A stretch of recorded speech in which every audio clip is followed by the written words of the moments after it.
I'm Brittany Lewis with Forbes Breaking News.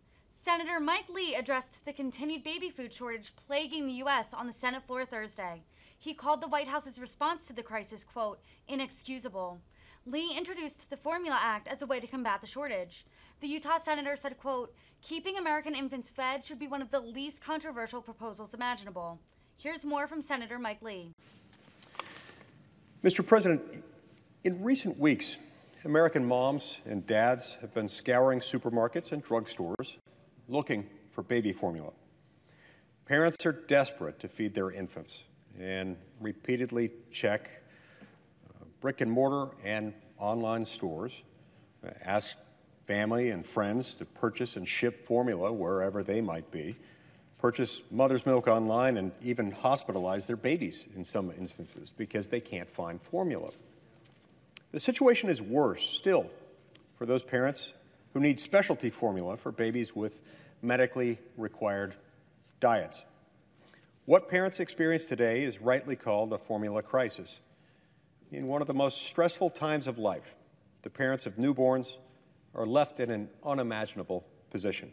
My heart breaks for those infants and for their parents. The sound of a baby's cry carries a different weight in times like these. Families in my own state feel this crisis quite acutely. Utah has the largest families, the most children per capita, and the highest birth rate of any state in the Union. Utah's families do indeed feel this acutely. I've read and I've heard so many heart-wrenching stories from Utah families. Their searches have expanded from the local grocery store to stores across town to the internet and finally to total desperation as formula has become out of stock everywhere within reach. Unfortunately, when the White House was asked recently what parents should do, the White House said, quote, ask your pediatrician who may have formula samples for possible alternatives, close quote. What an embarrassing stopgap measure. Now, look, not every crisis is one that, like this one, is of government's own creation. Not every crisis is one that, like this one, could therefore be resolved with fairly simple action. It's inexcusable that the response was to just ask your pediatrician because your pediatrician might have samples on hand. Then there are some in Congress who simply want to throw money at the problem without addressing the weaknesses in this critical supply chain or without removing the red tape that caused this problem to begin with and is now standing in the way of parents. American babies deserve better. Today, Mr. President, the Senate can help American families by immediately passing my bill called the Formula Act. This bill responds to the crisis in three simple ways that will help solve the formula crisis and feed American babies. First, my bill would suspend tariff collection and quantity on formula imports. Formula that we can bring in from abroad is taxed at a rate of 17.5% upon entering the United States. We can help ease the skyrocketing prices and encourage companies to import as much baby formula as possible simply by suspending this collection of tariffs.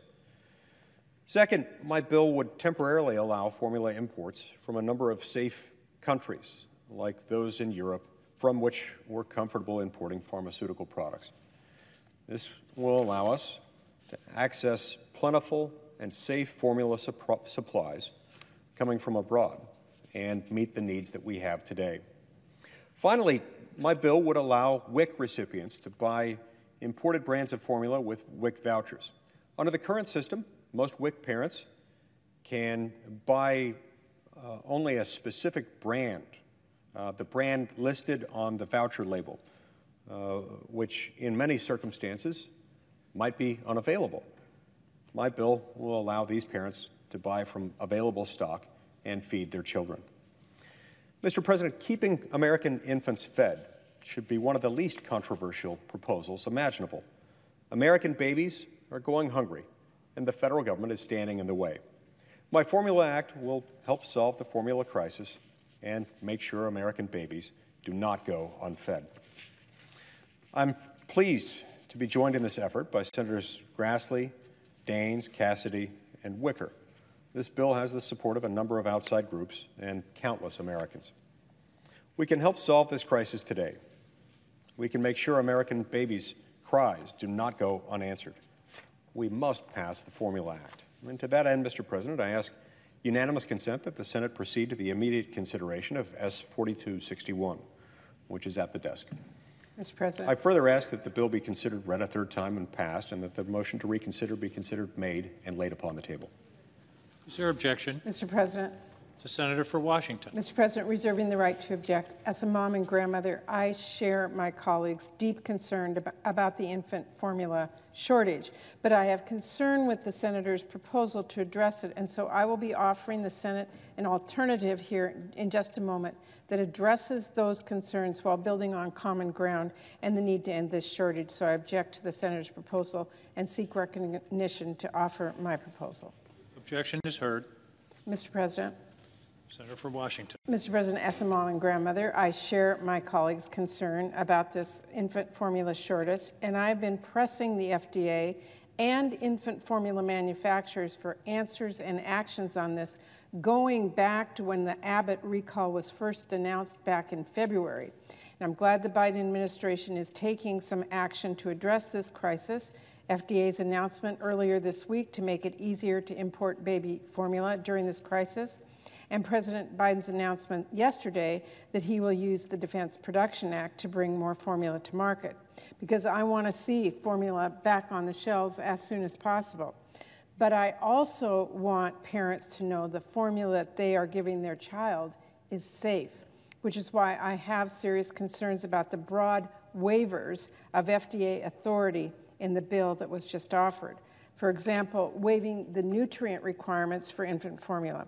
FDA actually requires infant formula to include 30 essential nutrients. Too much or too little of those nutrients can put the health of our most vulnerable at risk. Or labeling requirements for directions on preparation and use, which are really important to keep babies safe. I want us to quickly find common ground on steps to end this shortage safely, get parents the formula they need, and make sure this situation never happens again. I'm sure the senator from Utah wants that too. I really do think we can get this done, and that's why I'd like to offer to pass another bill I have right now, which ensures FDA can take the steps to increase supply without compromising standards, and which, similar to Senator Lee's bill, would waive tariffs on importing baby formula during this crisis.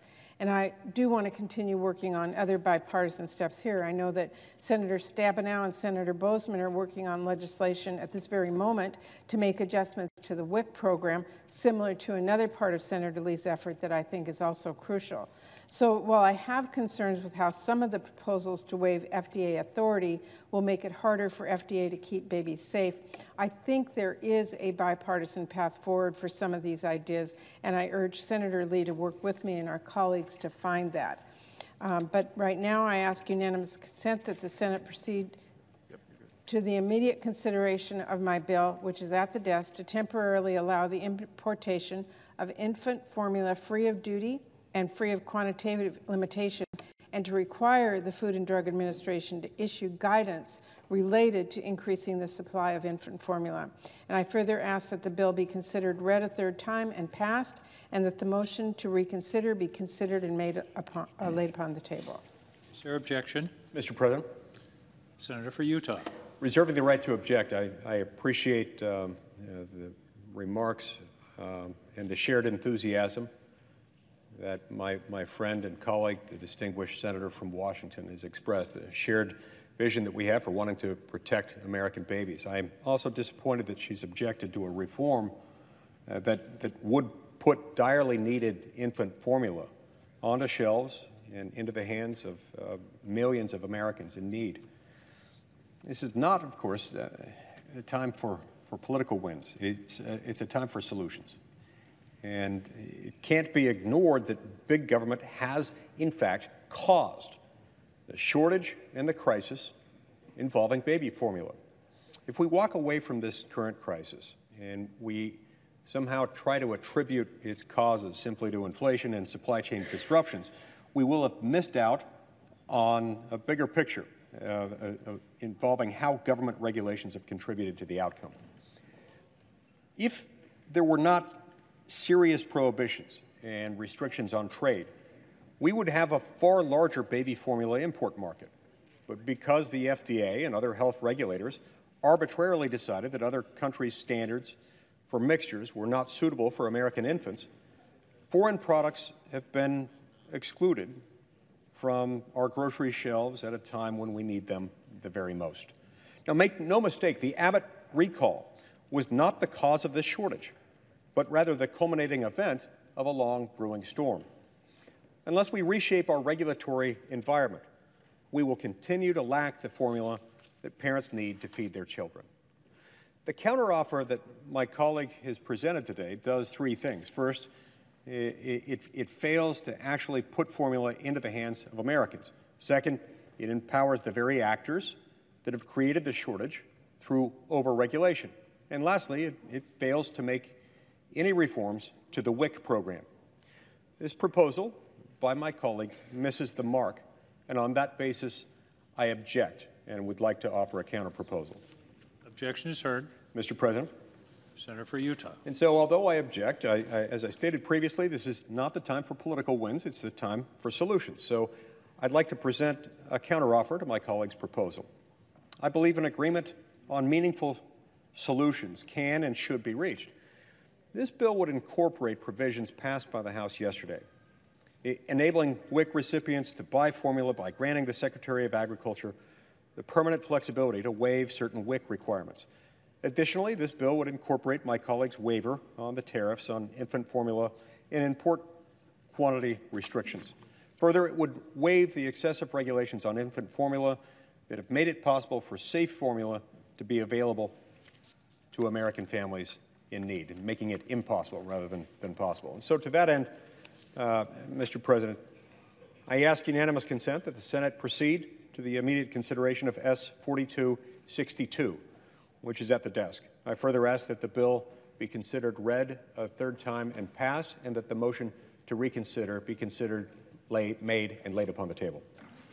Is there objection? Mr. President. Senator for Washington. Mr. President, reserving the right to object, and I really do appreciate the senator's efforts to address some of the concerns I have here, but the bill that he is offering will still ultimately exempt formula from FDA standards that are really critical for safety.